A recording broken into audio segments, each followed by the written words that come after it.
고맙습니다. 오늘도 이렇게 2부 예배 나오신 모든 분들에게 하나님의 은혜와 복이, 하나님의 평강이 충만하게 임하길 주님의 이름으로 간절히 축원드립니다.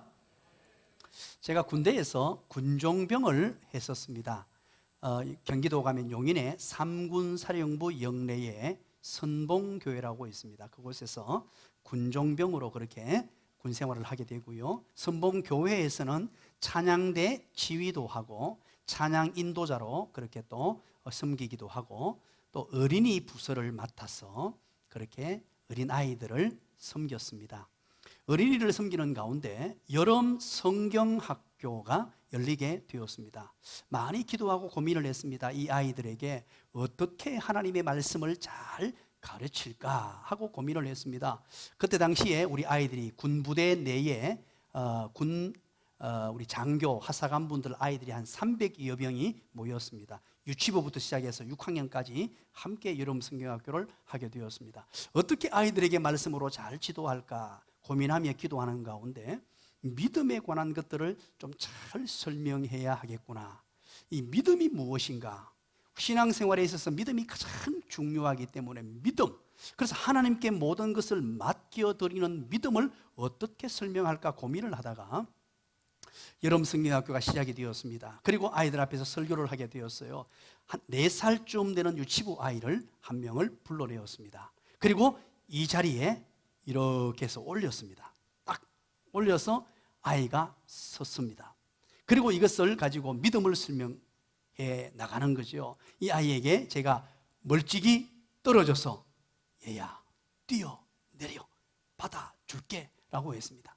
그러니까 아이가 순간 겁에 질려가지고 당황스러워하는 빛이 역력합니다. 왜냐하니까 여러분 밑에서 이렇게 보면 이게 높지 않지만 올라가서 보면요, 이게 굉장히 높습니다. 또 키가 있어가지고 이게 두렵고 떨립니다. 혹시 제가 놓쳐버리면 넘어져가지고 머리를 다치거나 팔이 부러지거나 다리가 부러지거나 이런 염려가 있기 때문에 애가 굉장히 당혹스러워하면서 이러지도 못하고 저러지도 못하고 그러다가 한동안 서 있는데 급기야 눈가에 눈물이 맺히고 눈물이 걸성걸성 이제 울음이 터지기 일보 직전이에요. 그때 제가 가까이 다가가서 얘야 받아줄게, 내가 놓치지 않고 받아줄게, 한번 뛰어내려봐. 300명의 아이들은 그동안 숨을 죽이고 조용해졌어요. 과연 이것이 어떻게 전개될 것인가. 그리고 제가 또 설득한 그때 아이가 눈을 꼭 감더니만 저에게 몸을 맡겼습니다. 그러면 여러분 제가 어떻게 했겠어요? 이 아이를 놓쳐가지고 머리가 깨졌겠습니까? 다리가 부러졌겠습니까? 팔이 부러졌겠습니까? 아니면 제가 제게 있는 모든 힘을 다해서 이 아이를 받았겠어요? 전자겠습니까? 후자겠습니까? 예, 여러분 믿음이 좋으시네요. 제가 모든 역량을 다 동원해가지고 이 아이를 받았습니다. 그리고 꼭 안았습니다. 그 순간에 전체 아이들이 300명이 환호를 하면서 와 하고 박수를 쳤습니다. 그리고 그 300명의 아이들에게 설명을 했습니다. 이것이 믿음이다. 때로는 내 눈으로 보기에 환경이 힘든 환경입니다. 받아주지 아니하면 머리가 깨지고 팔이 부러지고 다리가 부러질 것 같은 상황입니다만 내 몸을 나를 전적으로 의탁해서 맡기는 것, 이것이 바로 믿음이라고 아이들에게 설명을 해 줬습니다. 여러분 오늘날도 마찬가지입니다. 우리가 하나님 앞에 내 몸을 맡기면 나의 모든 것을 던져서 하나님 나를 책임져 주십시오 라고 맡기면 하나님께서는 천군 천사를 동원해서라도 저와 여러분들을 지켜주시는 줄 믿으시길 간절히 축원합니다. 그것이 신앙이요 믿음입니다. 성경은 끊임없이 우리에게 말씀합니다. 너의 행사를 여호와께 맡기라. 너의 삶을 여호와께 맡기라. 너의 인생을 여호와께 맡기라. 너의 자녀를 여호와께 맡기라. 너의 사업체를 여호와께 맡기라. 너의 모든 것들을 여호와께 맡기라. 그러면 내가 책임져 줄게. 그렇게 말씀하세요. 실은 이게 신앙생활입니다. 맡기라고 말씀하시는데 그러면 여러분 여기서 믿고 맡기는 것이 도대체 어떤 의미일까요? 여기 우리가 오해하는 부분이 있습니다. 믿고 맡기라 그러면요, 마치 감나무가 감이 감나무에서 떨어지듯이 나는 입을 벌리고 가만히 있으면 홍시가 떨어져 가지고 내 입속으로 들어가서 소화가 돼가지고 내 몸에 영양분이 되는 줄 착각하는 분들이 있습니다. 여러분, 그건 믿음이 아니에요. 이 믿음을 제대로 여러분 알기 위해서는 창세기 6장을 한번 찾아가 보셔야 합니다. 창세기 6장에 가면 노아가 배를 짓습니다. 그런데 여러분, 배를 몇 년 동안 짓죠? 큰 소리로 시작. 120년간 배를 짓습니다. 야, 여러분, 이거 한번 생각해 보세요. 이 상황 가운데, 그것도 산 꼭대기에 가서 하나님을 신뢰했습니다. 하나님을 믿었습니다. 하나님 말씀에 순종했습니다. 정말로 신앙이 좋은 사람이었습니다. 믿음이 없는 사람들에게 눈총을 받으면서까지 자기에게 주어진 일에 최선을 다합니다. 그것도 12달이 아니고 12년도 아니고 120년 동안이나 정말로 최선을 다해 삽니다. 미래가 불투명합니다. 보이지 않습니다. 그럼에도 불구하고 120년 동안 자기에게 주어진 모든 일에 최선을 다하여 일하는 게 믿음이에요. 그런데 이게 중요한 게 있습니다. 여기에서. 그런데 그 배를 만들 때 배의 키를, 방향 키를 만든지 않습니다. 배에 돛대를 달지 않습니다.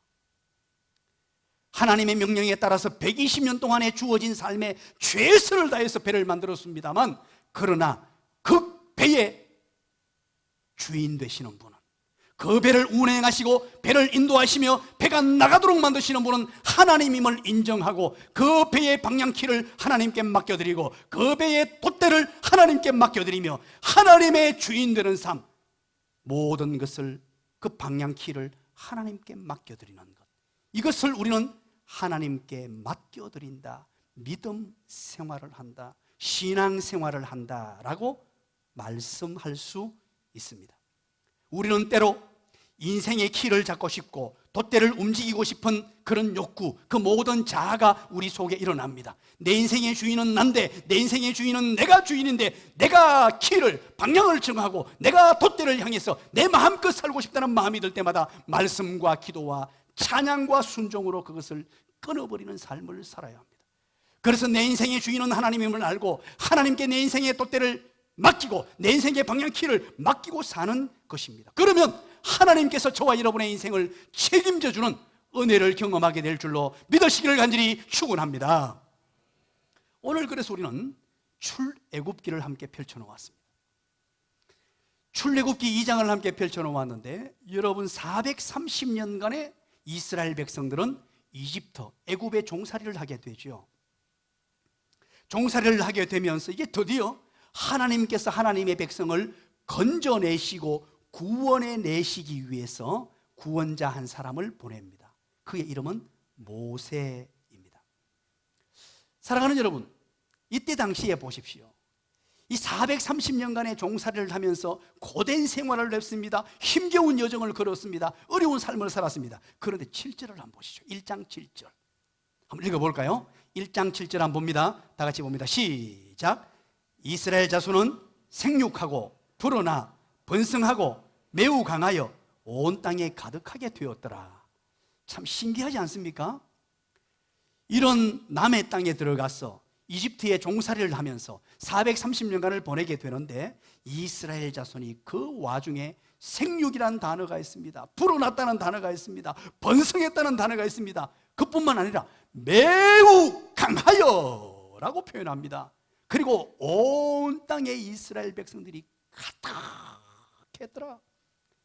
기가 막힌 표현 아닙니까? 이 어려움과 역경 가운데 이스라엘 자손들은 생육하고 불어나고 번성하고 매우 강하여 온 땅에 가득하게 되니까 애굽 왕 바로가 위협을 느끼게 됩니다.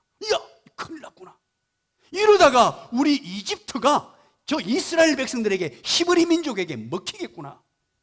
저들이 저렇게 강성하고 저들의 잘 되는 거 보니까 이거 큰일 났구나. 그래서 애굽 왕 바로가 정책을 씁니다. 1장 14절을 한번 보시죠.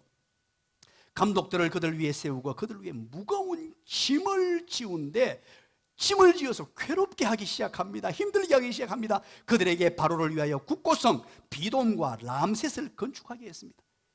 온갖 고난과 힘겨운 여정들을 다 보내면서 여기서 그냥 국고성 비돔과 람셋을 건축했다라고 말아버리는데, 여러분들의 지식과 여러분들의 생각, 여러분들이 가지고 있는 지식을, 지혜를 총동원해서 한번 생각해 보시기 바랍니다.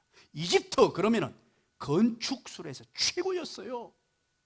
이집트가 만들어낸 불가사의한 건물, 피자로 시작합니다. 그 건물이 뭐죠? 피라미드를 만들어낸 그 민족이 바로 이집트, 애굽입니다. 이곳에서 하나님의 백성들이 무엇을 하느냐? 그 건물을 짓는데 노력을 했습니다. 여러분, 건물이 크면 클수록, 불가사의한 건물일수록 거기에 담당하는 노동자들, 일하는 사람들은 참 힘듭니다. 그 모든 일들을 감당하고 어렵고 힘든 여정을 걸었던 사람들이 바로 이스라엘 백성들이었어요. 왜냐하니까 이스라엘 백성들이 너무 강성하니까 위협을 느끼고 경계하기 위해서 온갖 곤욕을 다 치르게 만들면서 건물 짓는 노동자로 보내가지고 정말 힘든 여정을 보내게 만듭니다. 그런데 1장 12절을 보십시오. 어떻게 되었습니까? 학대를 받을수록 어떻게 됐다 그러죠? 더욱 번성하여 퍼져나갔다는 겁니다. 이야, 이걸 우리는 하나님의 은혜라고 얘기해요. 학대를 받고 고통을 당하고 건물을 짓는 노동자로서 정말로 고생하면 할수록 기가 막힌 은혜가 주어지는 거예요. 노아도 아들을 낳아가지고 숨풍숨풍 낳아버리고, 이집트는 나도 알을 잘 못 낳는데 낳기만 하면 아들을 숨풍숨풍 낳아가지고, 나도 어떤 아들을 낳느냐, 이런 아들을 낳아버려요. 건강하게. 기가 막힌 일들이 막 벌어지는 거예요. 오늘 이 본문을 간략하게 몇 절로 구성되어 있지만 여러분 머리로 한번 상상해 보십시오. 긴 여정 동안 이런 일이 막 계속 일어나기 시작합니다. 그래서 여러분 보세요. 12절 하반절에 애굽 사람이 이스라엘 자손으로 말미암아 근심하게 됩니다. 이거 어떻게 하면 좋으냐? 아무리 학대하고 아무리 고난을 가하고 아무리 어렵게 해도 이들은 더 번성하고 더 풍성하게 된다. 13절 뭐라 그럽니까? 이스라엘 자손을 일을 어떻게 한다고요? 더 험하게 시켰대요. 안 그래도 지금 너무너무 힘든데, 너무너무 고통스러운데 거기에다가 더 가중해가 더 힘든 일을 시켰다 그럽니다. 14절 보십시오. 어려운 노동으로 그들의 생활을 너무너무 괴롭게 했다는 거예요. 너무너무 힘든 여정을 걸어가게 됩니다. 흙이기와 벽돌 굽기와 농사의 여러 가지 일을 다 시키고요. 구전일 힘든 일, 이스라엘 사람들은요, 그 백성들 중에 제일 힘든 일들을 다 도맡아가지고 감당하게 되는 이런 지경에까지 갔습니다. 그런데도 이스라엘 백성들이 더 번성하니까 애굽 왕이 특단의 조치를 내립니다. 남자아이들이 태어나면, 1장 15절부터 보십시오. 남자아이들이 태어나면 다 죽이라는 이런 말도 안 되는 명령을 내립니다. 고대 사회니까 가능했겠죠. 딸은 살려두고 아들은 다 죽이라고 말합니다. 이런 상황 가운데 우리는 2장을 만나게 됐어요. 2장을 만나게 되는데 2장 1절을 보시죠. 레위 가족 중에 한 사람이 있었는데 레위 여자와 만나서 결혼했대요. 레위 사람 한 사람이 레위 여자 만나가지고 결혼을 했고, 그리고 2절에 보십시오. 결혼해서 그 여자가 어떻게 됐다고요? 임신해가지고 아들을 낳았답니다. 그러면 아들을 낳으면 지금 어떻게 한다고요? 어떻게 한다고요? 죽여야 되는 거예요. 이런 최악의 상황입니다. 고통과 고난 정도가 아니고 아들을 낳으면 히브리 민족은, 유대인들은 무조건 죽여야 하는 상황입니다. 그래서 임신하여 아들을 낳으니 2절 그 뒤에 그가부터 한번 읽어볼까요? 시작. 그가 잘생긴 것을 보고 석 달 동안 그를 숨겼으나. 자, 여러분 보세요. 아들을 낳았는데 아들이 잘생겼답니다. 자, 그럼 제가 묻겠습니다. 아들을 낳았는데 못생기게 보이는 아들이 있습니까? 아무도 없어요. 이 성경을 저는 읽다가 굉장히 궁금했습니다. 이 레위 사람이 남자 여자가 만나서 결혼해가지고 아들을 낳았는데 아들이 너무 잘생겨가지고 바로의 법을 다 어겨버리고 석 달을 숨겼다. 그러면 이거 부모가요 죽습니다. 이거 사형이에요. 바로왕의 명령을 어기까지 아들이 잘생겼다고 석 달을 숨겼다. 이렇게 되니까 이게 너무 궁금해서요. 도대체 이게 무슨 의미입니까? 그리고 3절 보십시오. 더 숨길 수 없게 돼요. 석 달을 숨기다가 더 숨길 수 없게 돼요. 갈대 상자를 가져다가 역청과 나무진을 바르고 아기를 거기에 담아서 나일강과 갈대 사이에 흘려보냈다는 거죠. 뒀다는 거죠. 자, 여러분, 오늘 여기에서 모세의 부모가 누굽니까? 아버지가 아므람입니다. 아므람. 엄마는요? 설교 전에 영상 봤죠? 설교 전에 그 노래 제목이 뭐죠? 요게벳의 노래입니다. 모세의 엄마 이름이 요게벳입니다. 이 요게벳, 아므람과 요게벳이 아들이 잘생긴 것을 보고 석 달을 숨겼다. 잘생긴 것 때문에 자기 목숨조차도 두려워하지 않고 그냥 목숨을 걸고 그 아이들을 보호했다. 이런 의미가 되는데, 오늘 이 본문의 의미가 이렇습니다. 잘생긴이라는 히브리어 단어가 토브라는 단어를 써요. 이 토브라는 단어를 우리말로 번역할 때 잘생겼다라고 이렇게 번역을 해놓은 거예요. 그러면 토브라는 뜻이 뭐냐? 좋다, 아름답다라는 뜻으로 일반적으로 사용되는 단어입니다. 그러나 여기에는 더 깊은 의미가 있는데, 존귀하다, 보배롭다, 뛰어나다, 이런 뜻을 가지고 있습니다.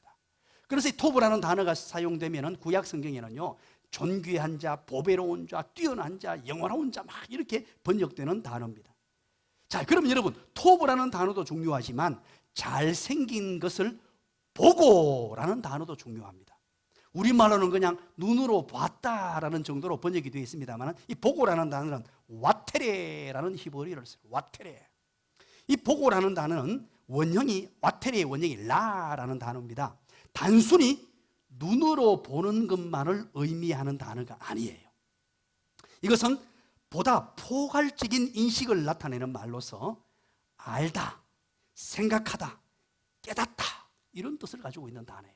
그럼 무엇을 의미합니까? 모세에게 단순한 외형적인 모습을 봤다는 의미가 아닙니다. 오늘 본문에서는 그냥 얼굴이 잘생긴 거 봤다, 그런 뜻으로 사용된 게 아니고요, 원어적으로 봤을 때는 앞으로 장차 하나님의 일을 훌륭하게 감당할 자로, 존귀한 자로, 보배로운 자로, 뛰어난 자로 눈으로만 보인 게 아니고 알고 깨닫고 느껴졌다라는 말이에요. 이것은 오늘 본문에서 와테레, 이 보고라는 단어를 여성형으로 원어에서는 쓰고 있습니다. 그 말은 특별히 부모 가운데 엄마 요게벳이 그렇게 보았다는 거예요. 그래서 여러분 보세요, 이 엄마의 역할이 얼마나 중요한지 몰라요. 이 엄마가 이런 사전에 믿음이 있었고 하나님을 신뢰하고 알고 있었으며, 그래서 이 엄마 요게벳은 이 아이를 보는 순간에 하나님의 성령의 감동으로 알게 된 것입니다. 와테레, 토브 와테레, 하나님의 사용받을, 이 나라 이 민족을 위해 사용받을 위대한 하나님의 사람, 존귀한 하나님의 사람, 보배로운 하나님의 사람으로 느껴지고 깨달아지고 보게 되는 이런 은혜를 입게 된 것입니다. 사랑하는 여러분, 오늘 이 시대의 모든 어머니 여러분, 또 아버지 여러분, 사람을 볼 때, 아이들을 볼 때 이렇게 볼 수 있는 영적인 눈을 가지시게 되시기를 주님의 이름으로 간절히 축원합니다. 이런 눈을 갖고 가능성의 안목을 가지고 자녀들을 양육하셔야 됩니다. 그런데 석 달을 그렇게 숨기다 보니까 도저히 숨길 수가 없어요. 그래서 갈대 상자를 하나 만들었습니다. 갈대 상자를 만들어서 거기에다가 역청과 나무진을 발라서 그 속에 넣고 나일 강가에 놓게 되죠. 여기서 갈대 상자란 말이 참 중요합니다. 우리말로 그냥 갈대 상자라고 번역을 해놓았습니다만, 이 갈대 상자라는 말은 여러분들이 잘 아는 내용입니다. 우리 교회 1층에 있습니다. 1층 입구에 딱 들어가면 거기에다가 갈대 상자, 특히 상자라고 딱 적어 놓았어요. 히브리어로 상자 뭐라고 적어 놓았습니까? 시작. 누가 몇 사람 얘기했는데 큰 소리로 시작. 테바라고 적어 놓았어요. 테바. 바로 오늘 본문에서 상자란 말은 테바라는 말이에요. 테바. 이 테바라는 말은 성경에 아주 특별한 단어로 2번만 사용됩니다. 어디에 사용되느냐? 노아의 방주할 때 방주가 바로 테바입니다. 그리고 오늘 본문에 이 상자라는 말은 원어가 상자로 번역을 했습니다만 그게 바로 테바입니다. 참으로 의미 있는 말이죠. 여러분 기억해 보시기 바랍니다. 노아의 방주는 하나님의 은혜로 선택받은 사람들과 동물들을 구원한 구원의 방주 역할을 했죠. 그리고 그것이 하나의 씨가 되어서 인류를 번성하게 만들었습니다. 오늘 본문의 이 상자는 다른 사람을 구원하도록 예정된 자, 이 모세, 물로 인해서 죽게 될 상황 속에서 구원받았어. 이 모세가 씨가 되어서 하나님의 백성들을 구원하고 이 민족을 통해서 예수 그리스도가 오시고 인류를 구원하게 될 바로 테바입니다. 그 테바 속에 묻어뒀다는 것입니다. 그런데 보십시오. 오늘 이 본문에 1절부터 3절, 4절까지 1년의 행위들, 석 달을 섬겨두고 또 갈대 상자로 이렇게 내모으는 것이 도대체 무엇 때문에 어떻게 이런 일들을 행하게 되었느냐는 것입니다. 히브리서 11장입니다. 여러분 메모해 두시고 한번 보시기 바랍니다. 히브리서 11장 23절에 이렇게 시작합니다. 믿음으로. 히브리서 11장은 믿음장이죠.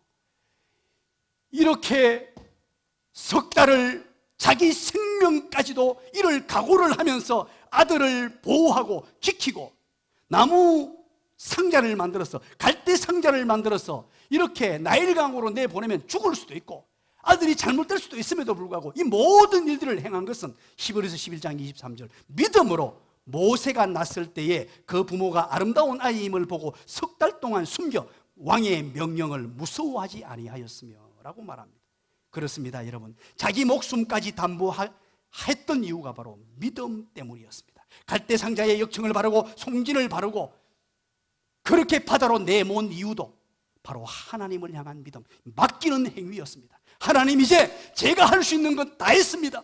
제가 노력한 것 다 했습니다. 3개월까지 더 이상은 내가 이 아이를 맡아 키울 수가 없습니다. 이제 하나님 맡아주십시오. 그리고 갈대 상자를 최선을 다해 만들었습니다. 역청을 발랐습니다. 나무진을 발랐습니다. 하나님, 제가 할 일 다 했습니다. 이제는 하나님이 책임져 주십시오. 내가 하나님 맡겨드립니다. 믿음으로 이 아이를 나일 강가로 맡기는 행위입니다. 사랑하는 여러분, 우리는 인생을 살면서 하나님께 맡기는 삶을 살아야 합니다. 내 인생도 맡겨야 합니다. 내 자녀도 맡겨야 합니다. 내 가정도 맡겨야 합니다. 여러분의 미래도 맡겨야 합니다. 여러분의 사업장도 맡겨야 합니다. 코로나19 사태 때문에 지금 상당히 어려운 상황입니다. 어쩌면 내가 할 수 있는 모든 부분들이 지금 많이 축소되어 있죠. 이럴 때 하나님께 맡겨야 합니다. 그렇다면 이렇게 맡겼습니다. 3개월 동안 보존하고 난 뒤에 도저히 안 되어서 맡겼습니다. 이럴 때 어떤 결과가 나타나느냐는 것입니다. 여호와 하나님께 맡기는 이 삶을 보시고 하나님께서는 어떤 결과를 우리에게 보여주시냐는 것입니다. 첫 번째입니다. 따라서 합니다. 어두운 현실 속에서도 하나님의 일하심을 보게 된다. 그렇습니다. 우리가 하나님께 맡겨드리면 어두운 현실 속에서, 암담한 현실 속에서, 인간 한계 상황 속에서 하나님의 일하심을 보게 됩니다. 모세가 죽을 수밖에 없는 상황이었습니다. 바다로 내몰았습니다. 심각한 상황이죠. 이런 상황에 어두운 현실이지만 그 가운데서 하나님의 일하심을 보게 되고 하나님의 구원 역사를 보게 되고 하나님의 능력과 권능이 임하는 것을 보게 된다는 말입니다. 4절 한번 보실까요? 4절 다 같이 한번 읽어봅니다. 시작. 그의 누이가 어떻게 되는지를 알려고 멀리 섰더니. 자, 그의 누이가 누굽니까? 1번 미리암, 2번 미리암, 3번 뭘 그런 걸 다. 바로 이 미리암은요, 이때 당시에 14세 혹은 15세 정도 되는 것으로 그렇게 추정을 합니다. 모세의 누나죠. 이 모세의 누나가 이제 어떻게 되는지 알려고 멀리 섰습니다. 자, 갈대 상자에다가 역청을 바르고 나무진을 발랐죠. 아기를 넣었습니다. 그리고 갈대 옆에 싹 놓았으니까 갈 거 아니에요. 그걸 이제 멀리서 지켜봤다는 거예요. 이 본문도 그냥 우리 본문에서는 멀리 섰더니라고 그렇게 기록을 하고 있습니다만 이 원어로는요, 메라호크라는 단어를 써요. 이것을 그냥 번역할 때 멀리 섰더니 그 이후에 어떻게 되는지 지켜본 거예요. 멀리 섰다 지켜본 건데, 이 멜라호크라는 단어는 메라는 전치사, 뭐뭐로부터라는 전치사와 또 라우크라는 단어를 결합한 단어입니다. 이 메라는 단어는 그냥 먼 것을 가리킵니다. 멀리, 먼 것. 때로는 아무런 도울 수 없는 상황에 빠졌다는 거죠. 그리고 여기에서 라오크라는 말은 어쩔 수 없는 한계 상황이라는 뜻이에요. 그래서 우리말로 그냥 메라호크, 이것을 멀리라고 번역해 놓으니까 확 와닿질 않아요. 그냥 멀리 들어서 봤구나, 이 정도 받아들여지는데, 그게 아니고 이제 어쩔 수 없는 상황인 거예요. 인간의 한계 상황입니다. 모세를 지켜줄 수 없는 상황이에요. 엄마도 아빠도 누나도 누구도 이제 그냥 하나님이 일하시는 대로 맡겨둘 수밖에 없는 상황이라는 뜻이에요. 인간 한계 상황에 왔고, 이제 나무 상자에 넣어가지고 멀리 서서 볼 수밖에 없는, 떠내려가면 그 뒤의 상황은 알 수 없는, 우리가 어찌할 수 없는 한계 상황.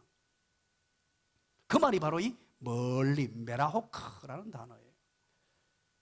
오늘 저와 여러분의 삶을 한번 생각해 보시기 바랍니다. 때로는 우리 앞에 이런 상황이 찾아옵니다.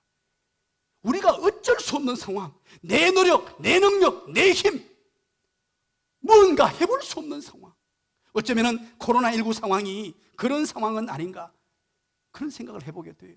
우리가 무슨 할 수 없잖아요. 때로는 여러분 자식을 얼마나 사랑합니까? 여러분 자녀를 얼마나 사랑합니까? 우리 큰놈이 이제 전역을 했어요. 지난주에 전역을 해서 와 있으니까 마음이 얼마나 든든한지. 없다가 있으니까 늘, 없을 때는요 이런 마음이 들었어요. 야, 이놈이 밥은 먹나? 날씨가 추워지면 추운데 훈련을 어떻게 받나? 날씨가 더우면 더운데 어떡하나?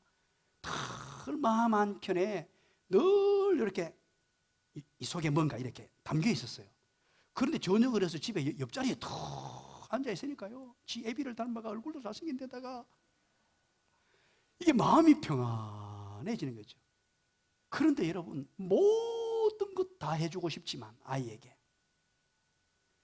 제가 능력적 한계가 있습니다. 뭘 어떻게 해줘요? 우리 둘째 놈이 지금 이제 고3인데 운동을 하면서요, 이게 몸이 너무 아프니까 지금 최고조에 올라서 태권도를 하는데 진통제를 먹고 운동을 해요. 그래서 야, 운동이 이거 보통 아니구나. 그래서 제가 그 얘기를 듣는 순간에 막 눈물이 픽 도는데 뭘 해줄 수가 없어요. 제가 진통제를 대신 먹는다고 됩니까? 여러분, 이 인간적 한계입니다. 아무리 사랑하고 아무리 아껴주고 도와주고 싶어도 할 수 있는 게 있고 할 수 없는 게 있단 말이에요. 더 이상 할 수 없어요. 한계 상황이 왔습니다. 그때 맡겨드리는 거예요, 하나님께. 오늘 본문에 보십시오. 그때입니다. 이런 멀리서 바라볼 수밖에 없는 인간적 한계 상황이 왔을 때, 그때입니다. 5절입니다. 그때, 바로 그때 5절이에요. 한번 읽어볼까요? 5절에 어떻게 전개가 되느냐, 스토리가. 다 같이 읽습니다. 시작. 바로의 딸이 목욕하러 나일강으로 내려오고 시녀들은 나일강가를 거닐 때에 그가 갈대 사이에 상자를 보고 시녀를 보내어 가져다가. 아멘. 이야, 바로의 딸이 목욕하러 모세를 갈대 상자에 넣어가지고 놔둔 곳으로 왔다는 거예요. 야, 이 참 재미지 않습니까? 어떻게 이 순간에, 그것도 이집트의 최고의 왕의 딸이, 이집트 왕의 딸이 이 순간에 왔냐는 거예요. 이거 기가 막히지 않습니까? 이 스토리를 여러분 머릿속으로 한번 그려보시기 바랍니다. 지금 모세는 인간의 한계 상황입니다. 모세와 아브라함과 요게벳과 이 모든 가족들은 지금 이제 절체절명의 위기가 왔고 인간이 할 수 없어 하나님께 맡겨드렸습니다. 그런데 지금 이제 하나님이 일하고 계시는 거예요. 이 상황 가운데 하나님의 일을, 구원 역사를, 작게는 모세를 구원하고 아브라함과 요게벳을 구원하고 나아가서는 이스라엘 민족 전체를 구원하고 나아가서는 이들의 후손으로 오실 예수 그리스도를 통하여 인류를 구원해 내시는 이 구원 역사를 지금 만들어가고 계신다는 거예요. 이야, 기가 막히지 않습니까? 이 본문 속에서 이 순간에 어떻게 이 여인이, 바로 왕의 공주가 목욕하러 나왔느냐는 거예요. 오늘 이 본문에서 목욕하러 나왔다 그러니까 여러분 어떤 생각이 듭니까? 아이고, 집에서 목욕하지 말라고 여기까지 나왔노? 공주쯤 되면요, 그렇잖아요. 나일강물 아무리 좋아도 좋은 물 다 받아가지고 거기에다가 막 즐기면서 살 수 있는데 목욕하러 이거 왜 나왔을까요? 오늘 이 본문에서 목욕하러 왔다라는 말은 이때 당시 이집트의 애굽은요, 나일강 굉장히 신성하게 여겼습니다. 그래서 여기 목욕하러 온 것은 단순하게 목욕, 몸을 씻으러 온 행위가 아니고 학자들의 견해입니다. 이 본문을 주의하면서 이때 당시 문화와 이때 당시 모든 배경을 다 알아보고 주의를 했는데, 그게 뭐냐?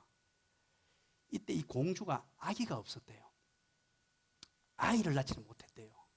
그래서 나일 강가에 와서, 신성한 곳에 와서 제의적 행사, 제사를 지내서 나에게 아이를 주세요 하고는 신하들을 대동해서 일단의 무리가 이곳에 왔다는 거예요.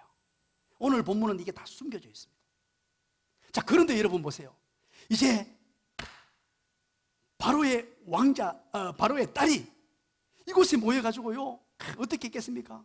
우리말로 하면 비나이다 비나이다 비나이다 비나이다 이렇게 했을 거 아니에요. 그런데 갑자기 갈대 토브가 나타난 거예요. 자기 배로 낳은 아들도 아닌데 갑자기 그 신성하게 여기는 강가에서 토브가 탁 나타났는데, 오늘 본문에 보세요. 토브 나타났는데 그 다음에 어떻게 됩니까? 6절 보세요. 열고 나타나 열었습니다. 뭐를 열었습니까? 토브, 갈대 상자를, 테바를 열었습니다. 열었더니 어떻게 됩니까? 그 아기를 보니 아기가 어떻게 한다고요? 우는지라. 열었더니만 아기가 짠 나타났습니다. 아기를 낳지 못해서 그 강가로 왔습니다. 아기 좀 낳게 해달라고.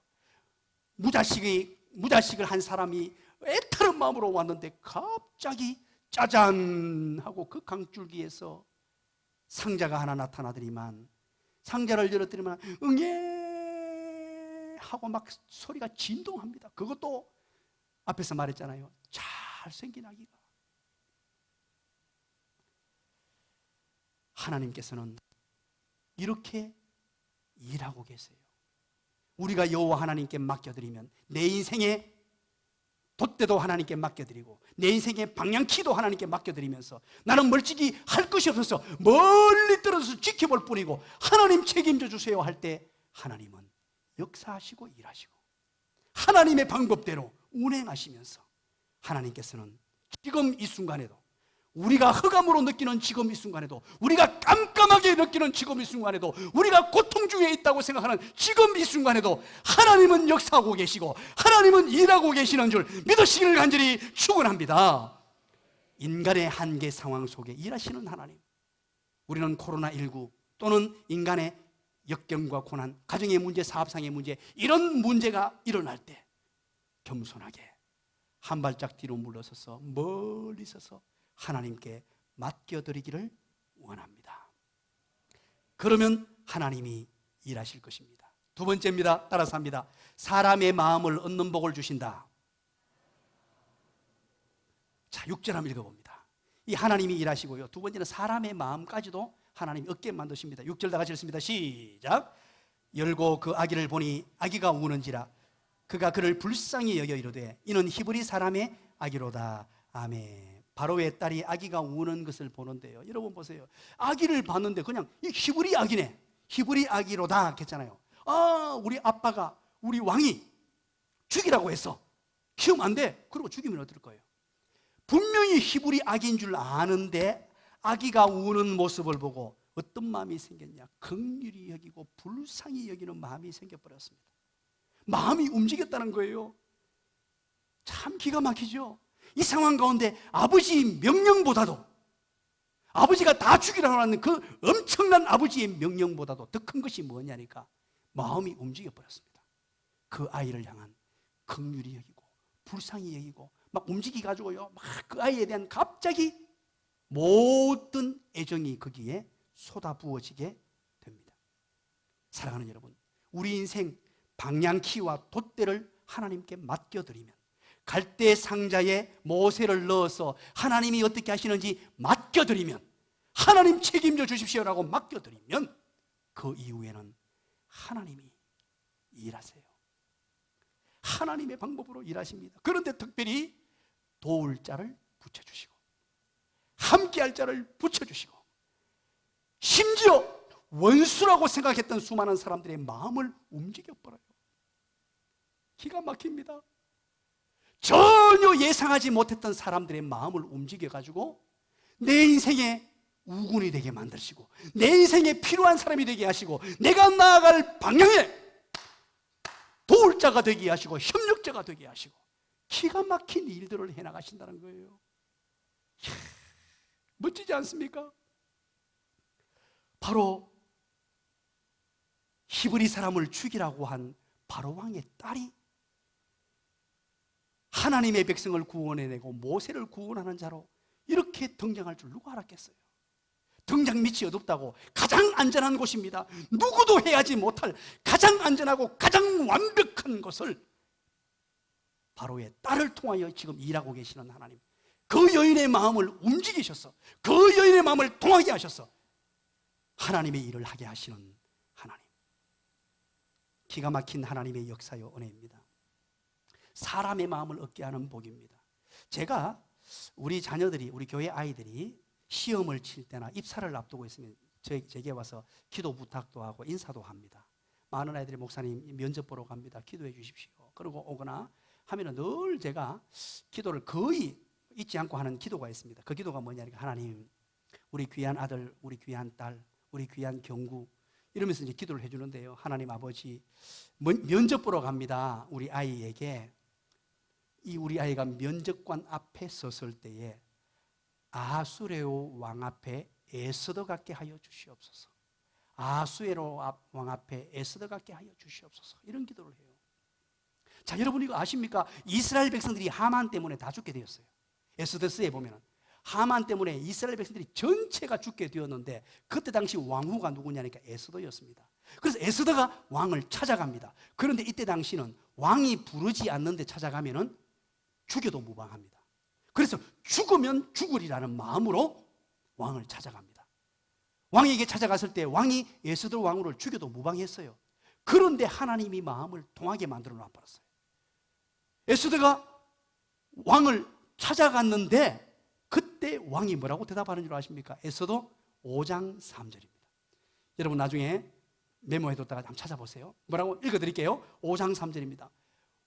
에스더가 왕을 찾아갔을 때 이렇게 말합니다. 왕이 이르되, 왕후 에스더여, 사랑하는 내 부인 에스더여, 사랑하는 에스더여, 에스더여, 우리 불렀단 말이에요. 그럼 뭐라 그럽니까? 그대의 소원이 무엇이며. 야, 왕이 지금 마음이 눈 녹듯이 녹아져 있어요. 하나님이 만지신 거예요.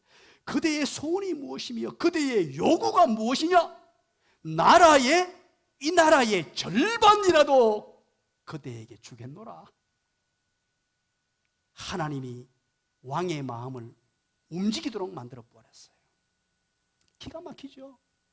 이것을 잠언에서는 이렇게 말합니다. 잠언 3장 4절에서는 이렇게 표현합니다.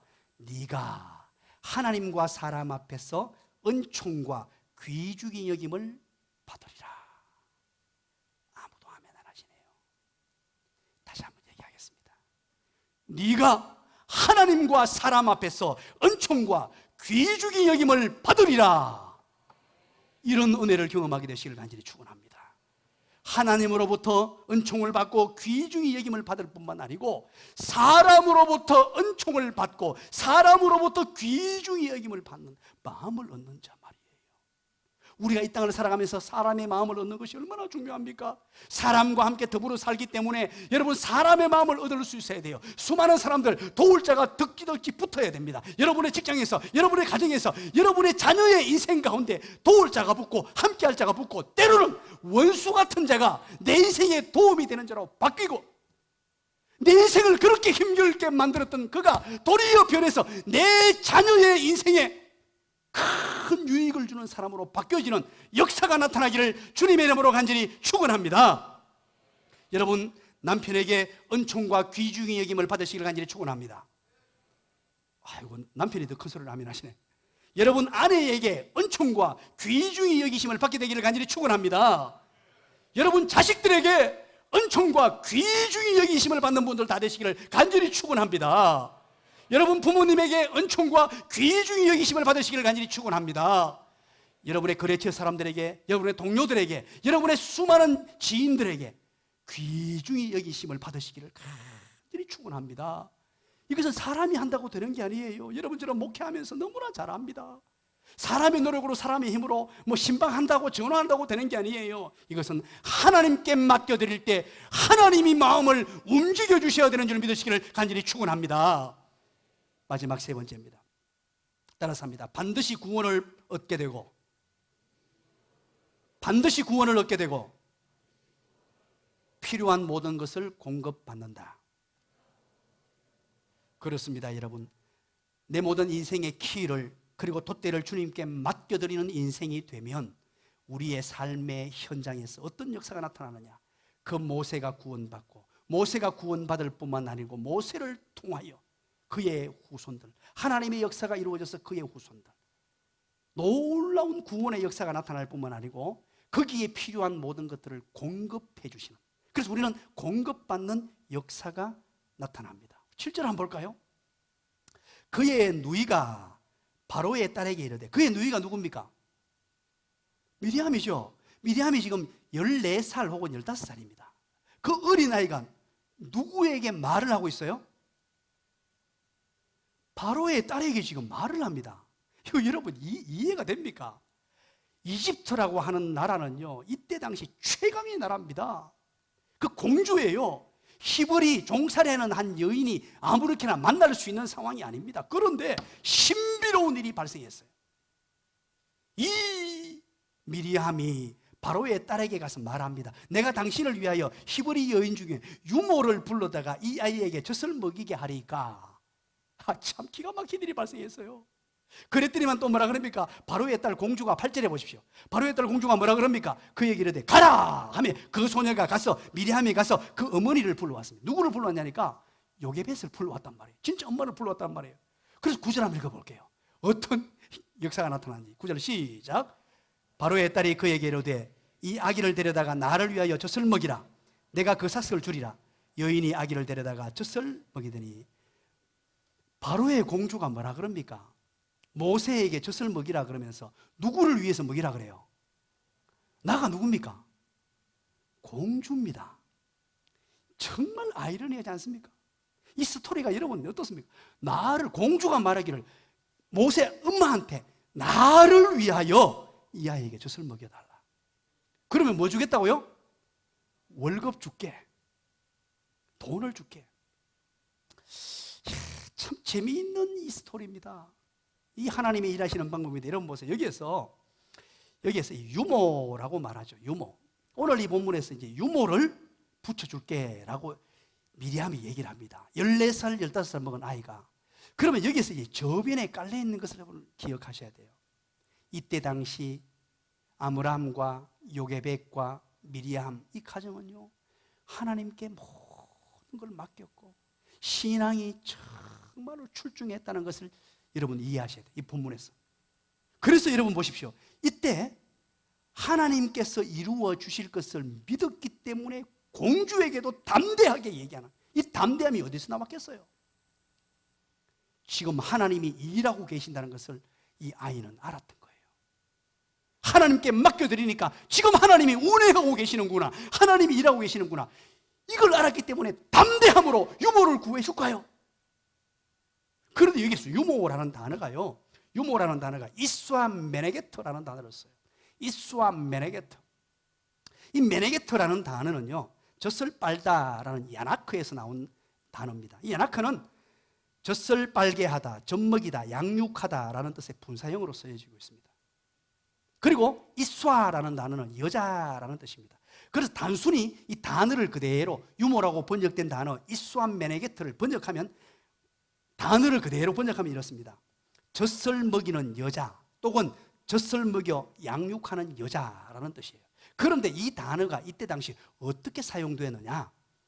이스완 메네게트라는 단어는 단순히 어떤 유모가 젖만 먹이는 행위를 하는 것으로 사용된 단어가 아니고, 이 유모가 가정생활, 사회생활을 가르치는 자로, 젖도 먹이면서 그 가정에 들어가서 가정생활도 하고 아이들을 양육하고 사회생활도 하고 전반의 모든 것을 하는 사람을 이스완 메네게터라고 합니다. 자, 여러분 그러면 어떤 생각이 듭니까? 이건 완전히 아이를 양육하는 사람이 되었네. 그리고 여기에서 싹이라는 말이 있죠. 이제 와서 유모에게 내가 그러면 삭스를 주겠다, 젖을 먹이라 삭스를 주겠다라고 하죠. 싹이라는 말은 사카르라는 단어입니다. 이 말은 고용하다라는 뜻을 가진 단어예요. 삭스를 주겠다, 이 말은 뭐냐? 너는 이제 우리 집에 유모로 정식으로 채용해서 고용하겠다, 이런 뜻이에요. 그러면 요게벳을 통하여 뭘 하느냐? 내가 이 아이를 너에게 다 맡길 테니까 네가 젖도 먹이고 양육하고 키우고 모든 것을 너에게 일임하겠다. 아이를 돌보는 일에만 너는 전념해라. 직장이 된 겁니다. 기가 막히지 않습니까? 이 하나님의 일하시는 방법이, 이때 당시 히브리 사람들은요, 유대인들은 노동이 너무 심해가지고요, 남자 여자 할 것 없이요, 끌려가가지고 죽도록 일만 하고 정말 힘들었어요. 그래서 자녀를 낳으면 다 죽여버렸죠. 딸을 낳아가도 딸을 제대로 양육할 수 없었어요. 너무 힘들어가지고. 그런데 여러분, 하나님의 일하시는 방법을, 모세를 정말로 제대로, 그것도 자기 엄마가 모든 걸 양육할 수 있도록 구조를 만들고 거기에다가 월급까지도 주는 기가 막힌 하나님의 역사가 나타났습니다. 아낌없이 구원해 줄 뿐만 아니고 모세가 성장하고 모세의 어머니 요게벳과 아므람, 이 가정에 필요한 모든 것들을 공급해 주시는 이런 은혜를 경험하고 있다는 것입니다. 그러면 여러분, 우리 또한 마찬가지입니다.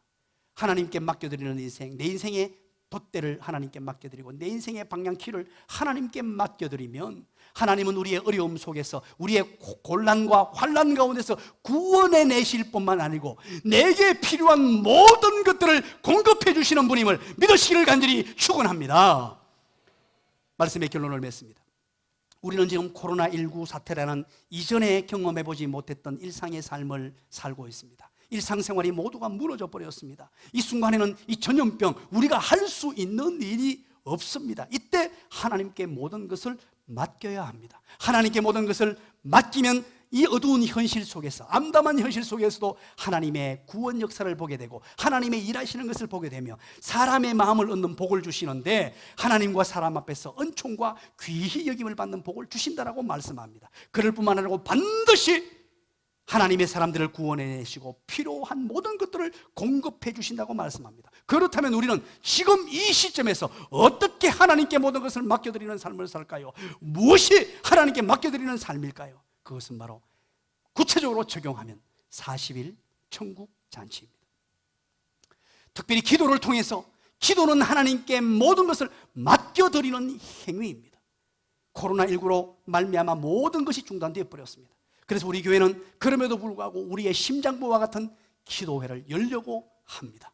거리 유지하고 방역수칙을 철저하게 지키면서 하려고 합니다. 혹시 이 자리가 모자라면 2층을 열어서 2층에 인터넷으로 예배를 드리려고 합니다. 이번에는 호텔 같은, 감옥을 호텔같이 살았던 바울과 함께하는 40일간의 믿음 여행입니다. 옥중서신을 살피려고 합니다. 감옥 속에서 쓴 편지죠. 바울은 감옥 속에 있었습니다만 호텔 같은 삶을 누렸습니다. 기쁨을 누렸습니다. 어떻게 기쁨의 삶을 누릴 수 있었는가 40일 동안 살펴보려고 합니다. 그래서 그 주제를 이렇게 잡았습니다. 절망, 좌절, 아웃! 절망, 좌절, 아웃! 희망, 기쁨, 업이라고 잡았어요. 그래서 우리는 한번 달려가 보려고 합니다. 이 위기의 시대에, 코로나19 시대에 우리의 믿음을 보여드리고 하나님께 모든 것을 맡겨드리는 삶을 살 때 하나님이 우리를 어떻게 책임져 주시는가, 하나님이 우리 인생을, 내 자녀를, 우리 교회를, 여러분의 개인의 삶을, 지금은 암담합니다. 답답합니다. 정말로 어떻게 나갈지 모르겠습니다. 그때 하나님이 바로의 딸을 동원했으라도 어떻게 하나님의 사람들을 운행해 가시고 미래를 열어가는지 우리 교회를 통하여, 여러분의 개인의 삶을 통하여 보게 되기를 주님의 이름으로 간절히 축원합니다.